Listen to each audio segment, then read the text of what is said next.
朋友们，你知道如何才能做到如有神助吗？其实在你的身体里是同时住着2个神的。当然，这个神不是指天上的天神，不然那就是封建迷信了。它指的是我们的元神和食神。元神就住在我们的2目之间，它是负责接收灵感的。很多人呢都有个误区，就是总以为我们的大脑只能用来思考或者破解问题。在真正会用脑的人面前，这个认知就很低级。因为其实我们说的思考或者破解等等，它只是个加工。你试一下，在没有任何灵感的情况下，你还能想得出任何新的东西吗？这就是元神的作用。那食神呢？它就住在我们的心房附近，负责发动指令，管控日常问题。而它靠什么来管呢？就一个字，欲。所以其实食神的工作原理很简单，就是用欲望驱动行动，想找吃的，想搞钱等，这些都是食神的指令。对于大多数人来说，食神就是他们身体的控制之神，它是排挤元神的。那为什么会这样子？我们又如何让元神归位开始工作呢？首先，我们先来弄清楚究竟什么是元神。你可以把元神想象成一个计算机系统，先不管代码，你只要知道这个系统已经迭代了数万年，那么即便是计算机新手也可以无比确定，那就是计算机原理中讲到的，如果想极致地强化一个系统的性能，就必须引入缓存的概念。迭代数万年的系统当然也有缓存。这里给不懂计算机的朋友呢介绍一下缓存的概念。想象一个计算器，我们按下数字和运算符号，它经过一段时间的计算返回结果。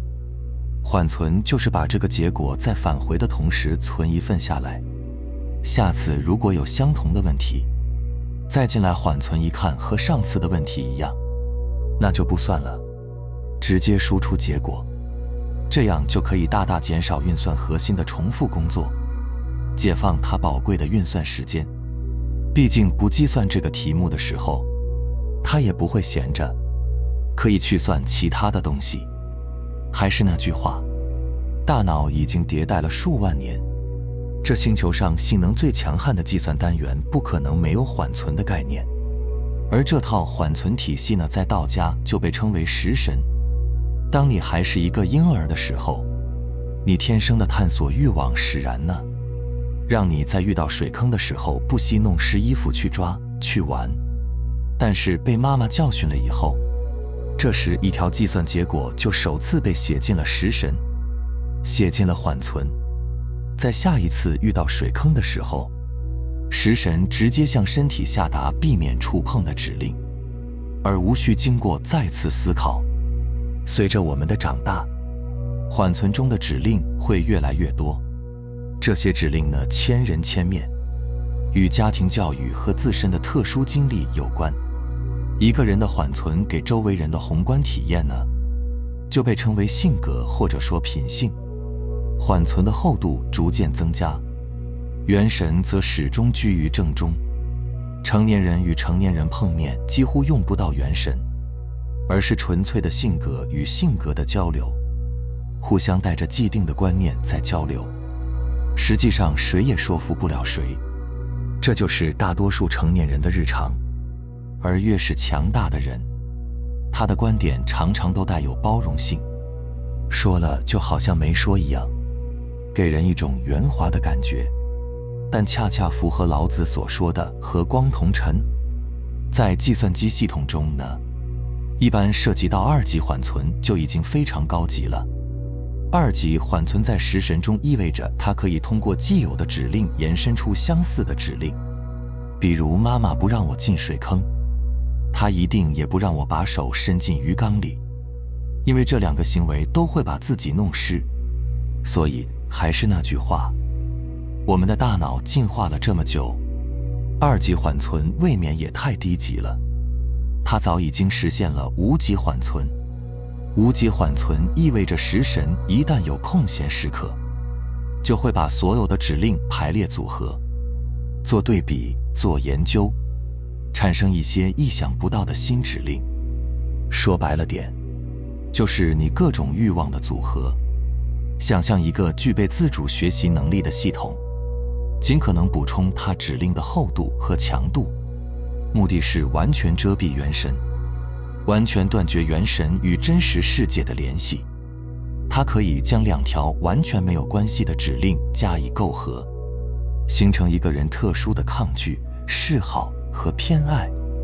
别忘了，缓存的初心是为了缓存元神的计算结果，而上述这些过程已经跟元神毫无关系了。它是一个自增长的东西，越来越厚，这是最恐怖的一点。而食神的目的就是让一个人彻底依赖于食神，他会尽可能拦下所有的新问题，用老问题的组合和猜想直接回答新问题，充满自信，而且过度自信。看似这是一种对元神极致保护的机制，但实际上，很多人成年以后元神就被保护过度，一年到头也用不到一次。他会自发地屏蔽一切灵感、直觉等等东西，而且会对使用灵感和直觉的人说这个不靠谱。随着年龄的增长，缓存越来越强悍，逐渐替代元神而自主执法，从而本末倒置。这个缓存呢，就是我们经常说的潜意识。这就是为什么人越长大越是丧失冒险的天性和无限的想象力。那些成功的、安全的经验，会牢牢地、深深地捆绑住他们的心智。食神呢，原本是元神的钦差大臣，就像收发室的保安，但找元神办事的人多了，食神见识的多了，他就开始自行决定阻拦某些人的拜访，想着独当一面，抬高自己的地位。他甚至会拒绝元神想见的人，只是为了避免元神抛弃他。毕竟一个开悟的人在他的一生中一定会有一个动作，就是彻底换掉他的收发室，以及收发室那个自以为是的保安，然后让元神亲自站在那个收发室里。那接下来的重点就是如何让元神归位呢？有两种情况。首先，第一就是好好睡觉，因为在睡眠当中，食神是沉淀的，是休息的，这时候元神就会开始出来工作。所以如果你不睡觉或者经常熬夜，元神是出不来的。另外一种让元神归位的方法就是内求。真正能成大事的人，其实他们从来都不会相信天时地利人和的，因为那只是个外因的罗列，就是告诉你到底有哪些外在的元素是可以让你成功的。很多人觉得一定要凑齐这三方面才能成功，但其实天时地利人和之间也没有必然的联系。不是说我先占了一个天时，然后再去谋地利，然后再接着怎么去讲人和，这三者真正能同时出现的几率其实是很少的。而且也有一些和这三点完全不沾边的事也成了。那这个理由怎么说呢？对不对？说到底，他们是靠内因来赢的，只是很多人不知道还有内因这么一说。天时地利人和其实就是外因，在这个基础上，其实还有另外一件事比它更重要，那就是往内求。当你还执着这些外因时，你就如同在黑夜里前行，由于不知道脚下的路通往何方，不知道下一步会踩到石头上、狗屎上，还是会掉进坑里，所以一直在小心翼翼地摸索着前进。有些人呢，走得快乐就不行，有些人呢，运气好，还能平稳地走一截，运气不好呢，就掉进了前面的坑里，要么就踩上了狗屎，要么就摔一跤。有一天呢，你突然从口袋里面把手电筒给掏出来了，开关一按，灯亮了，路能看得见了，能放心的大胆的走了。你不要问这个手电筒从哪里来，因为每个人天生都有一把这样的手电筒，只不过大部分人意识不到自己有这样一个手电筒。他意识到自己有这样的一个手电筒，需要时间，需要精力，需要有一个契机。当你意识到自己有这样一个手电筒，进而去寻找手电筒的这个过程，就是你向内求的过程。一旦这个手电筒找到了，也就不管做什么都有了方向，都能以最成功的方式去践行它。这就叫做如有神助，这个才是成功的内因。再次强调一下，这个神不是指天神，如果是天神的话，那就是迷信。这个神指的就是你自己的元神。你们应该也有见过，就是身边有些鬼才，他们常常不按常理出牌，不拘一格，而且鬼点子特别的多。每当遇到状况，大家都在焦躁不安，但他呢，总能像有人在他耳边告诉了他方法一样，解决问题的那种灵感源源不断。难道你就真的以为这种方法是他们自己想就能想出来的吗？为什么那些作家、那些创作者经常在强调没有灵感呢？但你从来没有听过他们讲没有知识、没有认知，对吧？因为脱离了灵感的知识和认知呢，就是一堆数据，而只有灵感才能把这堆数据给串起来，它就是那条线。当然，很多人肯定不把这些当回事。其实像我们前面讲的元神，因为你的大脑只是个接收器，只有它的浮现才会让你获得这些灵感。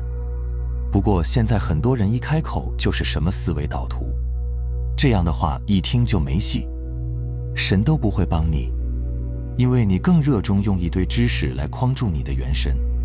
你有给过它浮现的空间吗？关于让元神它长期归位呢，其实还有另外一种方法，那就是入境。我们之前讲过，跟元神对抗的是食神，它是住在我们心房的。那只要把心给安静下来，就相当于把食神压了下去，这样元神就可以慢慢的开始浮现。原来很多让你百思不得其解的东西，也会跟着自然的浮现。这才是大智慧，这才是我们老祖宗一直在强调的，不思考才是真思考。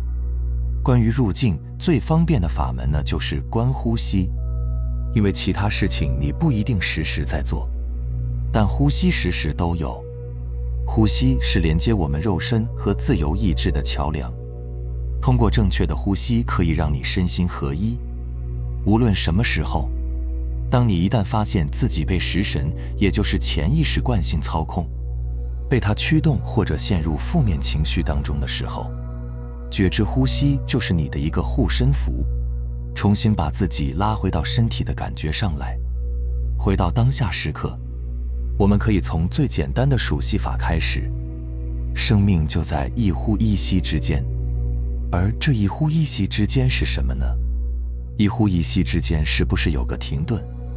而那个停顿就叫做息，就是那个一呼一吸之间的停留。因为在这个很短暂的刹那里，基本上你是处在一个思维空白的状态，那个时候也是你最平静的时候。